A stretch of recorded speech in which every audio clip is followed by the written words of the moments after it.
အဲ့ဆိုဆရာရဲ့စာပေအမွေကြတော့အဖေစီရရတယ်လို့ပြောလို့ရတာပေါ့နော်ရတယ်အမကလည်းမမကလည်းသူကစာပေဝါသနာတော်ပါစာဖတ်တယ်နောက်သူစေးတက်ကတူမှာတော့လည်းဝတ္ထုတို့တွေကရေးတယ်နောက်ပိုင်းတော့သူအလုပ်ချောင်းလာမသိလေမရေးဖြစ်တော့ဘူးပေါ့သို့တော့စာပေဝါသနာပါကြတယ်အမေကလည်းစာဖတ်တယ်အဲ့ပေါ့အိမ်မှာကလည်းဟိုငယ်ငယ်တုန်းကကိုဖတ်ချင်တဲ့စာအုပ်တွေဆိုအကုန်ရှိတာပေါ့အဲ့တုန်းကစာအုပ်ငါးဆိုင်ခစ်တောင်မရောက်သေးဘူးကိုရီစာဖတ်တဲ့အချိန်တုန်းကအဖေဝယ်စုထားတဲ့စာအုပ်တွေမနှဲဘူးပေါ့အဲ့တုန်းကမဂ္ဂဇင်းတွေဆိုရင်လည်းအဲ့သွေးတောက်မဂ္ဂဇင်းစန္ဒာမိုးဝေရှုမဝငွေတာဤမြဝတီအကုန်ရှိတာပေါ့အကုန်အိမ်မှာရှိရနောက်တစ်ခါအဲ့တကယ်အခုချိန်ကြီးပြန်ထွက်နေကြတဲ့ဝတ္ထုကြီးတွေပေါ့လေတကယ်ကံဝင်ဝတ္ထုကြီးရလည်းအကုန်ရှိတာအဲ့လိုနောက်နိုင်ငံရေး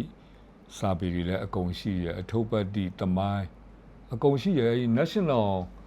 Novel ဒီလိုလိုအဲ့လိုကြပြစာအုပ်တွေအစားအကုန်ရှိရအိမ်ပါလေဖတ်ချင်တာဖတ်လို့ရတယ်လို့အဲ့ဆိုဆရာအတွက်ဒီစာရေးဆရာဒီကြပြဆရာအနေနဲ့ရည်တည်ဖို့အတွက်ဒီဝမ်းစာကအိမ်မှာကလေးကအိမ်တွင်းမှာကလေးကဝမ်းစာဖြည့်ခွင့်ရခဲ့တယ်ပြည့်ခဲ့တာပေါ့နော်ဟုတ်ကဲ့သူကလည်းသဘောကလည်းဒီဥစ္စာလည်းဟိုဘယ်လိုခေါ်မလဲစူးစမ်းယူတဲ့သဘောလည်းမဟုတ်ဟုတ်ကဲ့သူကသူ့ကိုဖြစ်ပြက်လာတဲ့ပုံစံမျိုး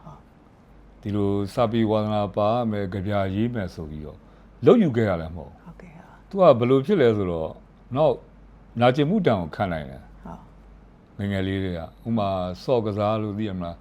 ဘောလုံးလေးပါကန်လို့ဟက်တက်ကြီးကွဲသွားရင်လည်းမျက်ရည်မကျတတ်ဘူးအဲ့လိုဟိုဘယ်လိုခေါ်မလဲနာလို့နာမလည်းမသိဘူးပေါ့ဆေးငယ်ငယ်လေးဒီပေါက်စလေးတွေကဆေးထိုးရင်လည်းမငိုတတ်ဘူး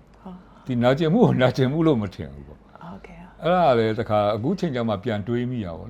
ပြန်တွေးမိရောအဲ့ဒါကြီးကလည်းတခါတည်းဟိုပဲကို့ဘာတခါတည်းအဲ့ဓာတ်တွေထည့်ပေးရလားမသိဘူးခန္ဓာရည်ခန္ဓာရည်ကြက်ခန္ဓာရည်နဲ့ခန္ဓာရည်ခန္ဓာရည်ကိုထည့်ပေးလိုက်တာနောက်တခါအဲ့မွေးဖွားလာတဲ့ပတ်ဝန်းကျင်မိဘနော်သူတို့ရဲ့စာပေဝါသနာကြီးမှုတွေစာပေပေါ်အားပေးမှုတွေပေါ့နောက်ကိုကိုယ်တိုင်ကလည်းဒီစာပေပေါ်အရန်မြတ်နိုးပြီးတော့အဲ့ဒီတော့ဆိုရင်အဲ့ဒီပကြီးဥပကြီးအဲ့လိုပေါ့ဟို